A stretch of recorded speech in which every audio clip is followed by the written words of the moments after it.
ഈ കഥ നിങ്ങൾക്ക് ഇഷ്ടപ്പെട്ടെങ്കിൽ ചാനൽ സബ്സ്ക്രൈബ് ചെയ്ത് കാണണേ. ലൈക്ക് ചെയ്യാനും മറക്കണ്ട. രാജീവ് ഓഫീസിലേക്ക് വരുമ്പോൾ ഗൗരിയുടെ സീറ്റിൽ ഗൗരിയെ കണ്ട് അവന് വല്ലാതെ അത്ഭുതവും സന്തോഷവും തോന്നി. അവളും സന്തോഷത്തോടെ അവൻ്റെ മുഖത്ത് നോക്കി ചിരിച്ചു. അവൻ അവൻ്റെ ക്യാബിനിൽ ചെന്നിരുന്ന് ആലോചിച്ചതിന് ശേഷം ഫോൺ എടുത്ത് ഡയൽ ചെയ്തു. കോശി സർ കോൾ അറ്റൻഡ് ചെയ്തപ്പോൾ അവൻ ചോദിച്ചു, സർ, ഇന്നലെ വിളിച്ചപ്പോൾ കൊട്ടേഷൻ ചെയ്യാൻ പേപ്പറുണ്ടെന്ന് പറഞ്ഞിരുന്നല്ലോ, ടേബിളിന് മുകളിൽ കാണാനില്ല. രാജീവ്, ഇന്നലെ ആ പേപ്പർ ദേവൻ വാങ്ങിയിരുന്നു. ദേവൻ രാജീവിന് തരാമെന്നാണ് പറഞ്ഞത്. ദേവൻ എത്തിയിട്ടുണ്ടാവില്ല അല്ലേ? കോശി സാർ ചോദിച്ചു. എത്തിയിട്ടില്ല. ശരി സാർ, ഞാൻ വാങ്ങിച്ചോളാം എന്ന് പറഞ്ഞ് രാജീവ് കോൾ കട്ട് ചെയ്തു. ഇനി എന്ത് പറഞ്ഞ് അവളെ വിളിക്കും? രാജീവ് ചിന്തിച്ചു. ഈ സമയം മഹേന്ദ്രത്തിൽ രാമേട്ടൻ ദേവനെ വിളിച്ചുണർത്താനായി ഡോറിൽ മുട്ടി. കുറച്ച് സമയത്തിന് ശേഷം ദേവൻ വന്ന് ഡോർ തുറന്ന് രാമേട്ടൻ്റെ കയ്യിൽ നിന്ന് ചായ വാങ്ങി അകത്തേക്ക് പോയി. ചായ ടേബിളിൽ വെച്ച് ഫോൺ എടുത്ത് സോഫയിലിരുന്ന് ഓഫീസ് ക്യാമറ എടുത്തു നോക്കി. ഗൗരിയുടെ സീറ്റിൽ അവൾ ഇരിക്കുന്നത് കണ്ട് ദേവൻ ഒന്ന് പുഞ്ചിരിച്ചു. ഫോൺ സോഫയിൽ വെച്ച് അവിടെ നിന്ന് എഴുന്നേറ്റ് വാഷ്റൂമിൽ പോയി വന്ന ശേഷം ചായ എടുത്ത് കുടിച്ച് ഗ്ലാസ് തിരികെ കൊടുത്തിട്ട് ദേവൻ പറഞ്ഞു, രവിയോട് വരാൻ പറയും. രാമേട്ടൻ താഴെ വന്നപ്പോൾ രവി കിച്ചണിൽ വന്ന് ചായ എടുത്ത് കുടിക്കുകയായിരുന്നു. നിന്നോട് കുഞ്ഞു വരാൻ പറഞ്ഞു, ചെല്ല്, രാമേട്ടൻ പറഞ്ഞു. രവി ദേവൻ്റെ റൂമിലെത്തിയപ്പോൾ ദേവൻ പറഞ്ഞു, രാജീവിനെ വിളിക്ക്. അപ്പോൾ രവി രാജീവിൻ്റെ നമ്പറിലേക്ക് ഡയൽ ചെയ്ത ശേഷം ദേവന് ഫോൺ കൊടുത്തു. രാജീവ് കോൾ അറ്റൻഡ് ചെയ്തപ്പോൾ ദേവൻ പറഞ്ഞു, എൻ്റെ ക്യാബിൻ്റെ ടേബിളിന് മുകളിൽ കുറച്ച് പേപ്പേഴ്സ് വെച്ചിട്ടുണ്ട്. രാജീവ് അത് പോയി എടുത്തോ. ഓക്കെ സർ, രാജീവ് പറഞ്ഞു.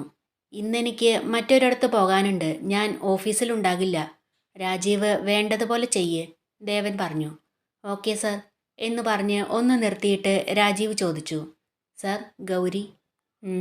എന്ന് മൂളുക മാത്രം ചെയ്ത് ദേവൻ കോൾ കട്ട് ചെയ്തു. രാജീവ് ദേവൻ്റെ ക്യാബിനിൽ ചെന്ന് നോക്കി.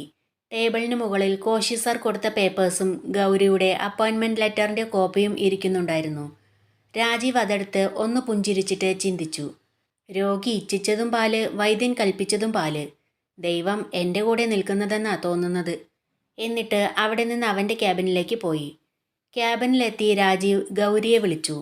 അവൾ ക്യാബിനിലെത്തി ചെയറിലിരുന്നപ്പോൾ രാജീവ് ചോദിച്ചു, ദേവൻ സാർ തിരികെ വിളിച്ചല്ലേ?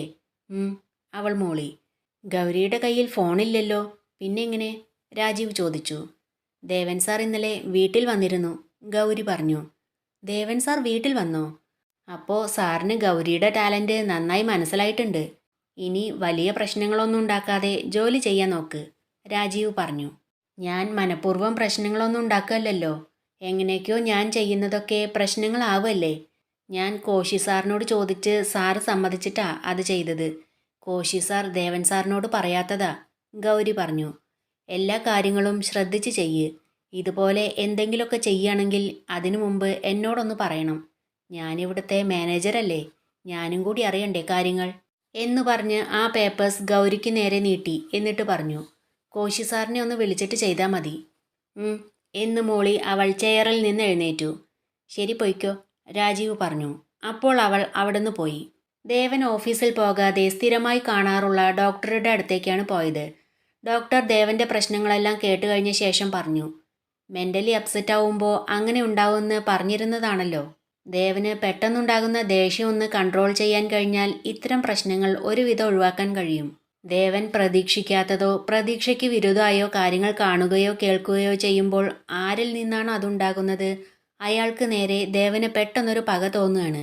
മുമ്പ് ദേവൻ്റെ ജീവിതത്തിൽ സംഭവിച്ച കാര്യങ്ങളുമായി ദേവൻ ഇപ്പോഴത്തെ സംഭവങ്ങളെ ആ സമയത്ത് കണക്ട് ചെയ്യുകയാണ്.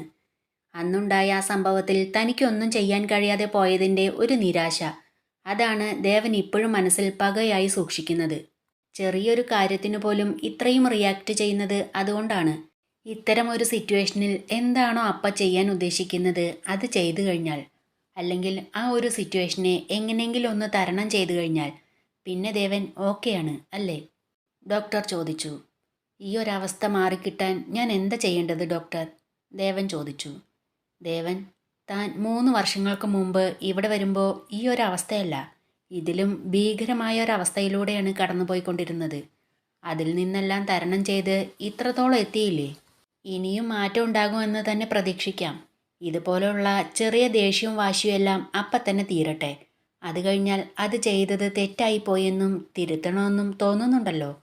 മനസ്സിൻ്റെ പിടിവിട്ടു പോകുന്നു എന്ന് തോന്നുമ്പോൾ രവി ഒന്ന് ശ്രദ്ധിച്ചാൽ മതി എന്ന് പറഞ്ഞ് മുമ്പെഴുതിയ പ്രിസ്ക്രിപ്ഷൻ പേജ് എടുത്ത് പറഞ്ഞു. ഈ മെഡിസിൻ കയ്യിലുണ്ടല്ലോ, അത് ഒഴിവാക്കുന്നതാണ് നല്ലത്. രവിയെ കൊണ്ട് ഹാൻഡിൽ ചെയ്യാൻ കഴിയില്ല എന്നൊരു സന്ദർഭത്തിൽ മാത്രം ഇത് ഉപയോഗിച്ചാൽ മതി. വല്ലാതെ ടെൻഷനാവുമ്പോൾ കഴിക്കാനുള്ള ടാബ്ലറ്റ് ഞാൻ എഴുതുന്നുണ്ട്. അതും അത്ര അത്യാവശ്യമാണെങ്കിൽ മാത്രമേ കഴിക്കാവൂ, ഡോക്ടർ പറഞ്ഞു. വല്ലാതെ ടെൻഷനാവും എന്ന് തോന്നുന്ന സന്ദർഭങ്ങളിൽ ഈ മെഡിസിൻ കൊടുക്കാറുണ്ട്. അല്ലാതെ ഇപ്പോൾ മറ്റേ ആ ടാബ്ലറ്റിൻ്റെ ആവശ്യം വരാറില്ല ഡോക്ടർ, രവി പറഞ്ഞു. ഗുഡ്.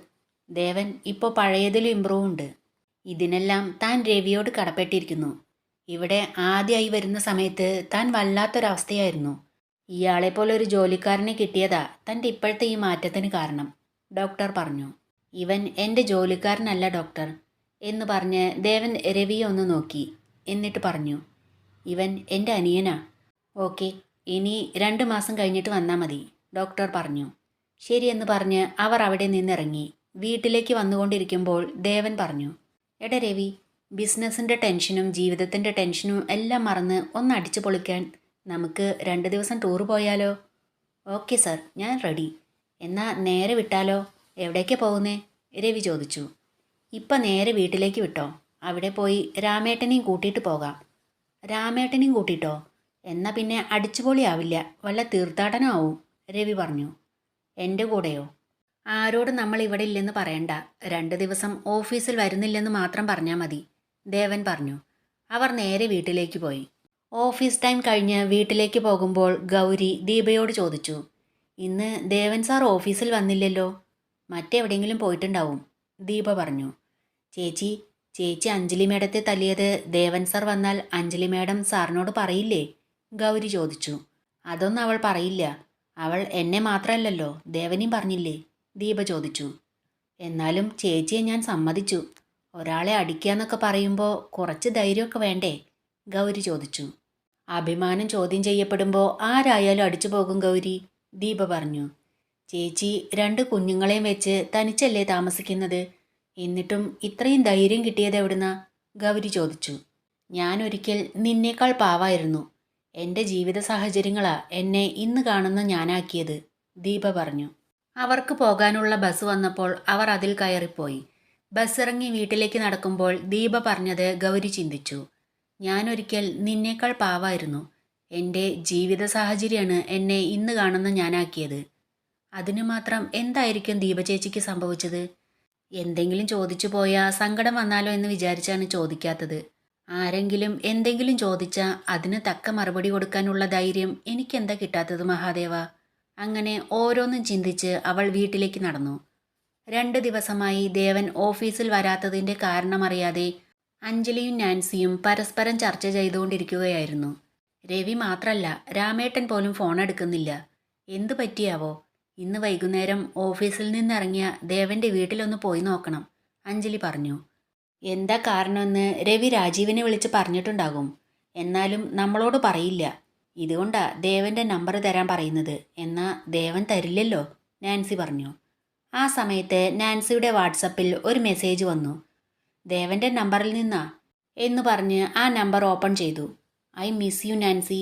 വൗ, ദേവൻ വന്നില്ലെങ്കിലും എന്നെ ഓർക്കുന്നുണ്ടല്ലോ, നാൻസി പറഞ്ഞു. നോക്കട്ടെ, ദേവൻ്റെ പേഴ്സണൽ നമ്പർ നിന്റെ കയ്യിലുണ്ടോ എന്ന് ചോദിച്ച് അഞ്ജലി ആ ഫോൺ വാങ്ങി നോക്കി.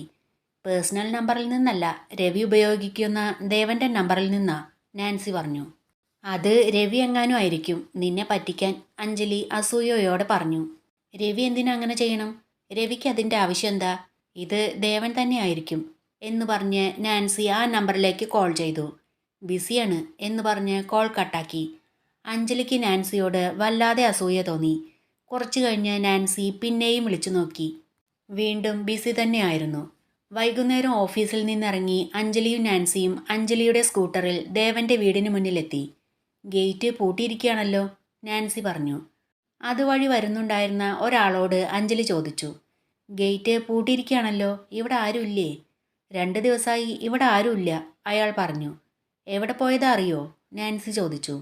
എവിടെ പോയതാണെന്നൊന്നും അറിയില്ല, അയാൾ പറഞ്ഞു. വാ കേറ് പോകാം, അഞ്ജലി പറഞ്ഞു. അവർ അവിടെ നിന്ന് പോയി.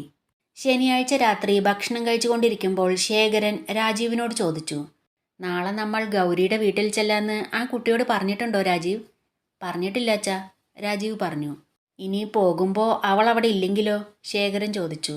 അവൾ എവിടെ പോകാനാ അച്ഛാ, അവിടെ തന്നെ ഉണ്ടാകും, രാജീവ് പറഞ്ഞു. അതൊന്നും പറയാൻ പറ്റില്ല, ചിലപ്പോൾ എങ്ങോട്ടെങ്കിലും പോയിട്ടുണ്ടെങ്കിലോ ഏട്ടാ? രേണു ചോദിച്ചു. അതിന് ഒരു വഴിയുണ്ട്.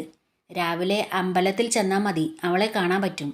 ഒഴിവ് കിട്ടുമ്പോഴെല്ലാം അവൾ അമ്പലത്തിൽ വരാറുണ്ട്, സുമിത്ര പറഞ്ഞു. അമ്പലല്ലേ, അതുകൊണ്ട് സ്ഥിരമായി വന്നോളണം എന്നൊന്നും ഇല്ലല്ലോ? ശേഖരൻ ചോദിച്ചു. അതും ശരിയാ, എന്നാലും രാവിലെ അമ്പലത്തിലൊന്ന് പോയി നോക്കാം, സുമിത്ര പറഞ്ഞു. രാവിലെ നേരത്തെ ഉണർന്ന് കുളിച്ച് സുമിത്രയും രേണുവും അമ്പലത്തിൽ പോകാൻ റെഡിയായി ഇറങ്ങിയപ്പോൾ രാജീവ് അവൻ്റെ റൂമിൽ നിന്ന് വന്ന് പറഞ്ഞു, നിങ്ങൾ തനിച്ച് നടന്നു പോണ്ട, ഞാനും വരുന്നുണ്ട്, കാറെടുക്കാം.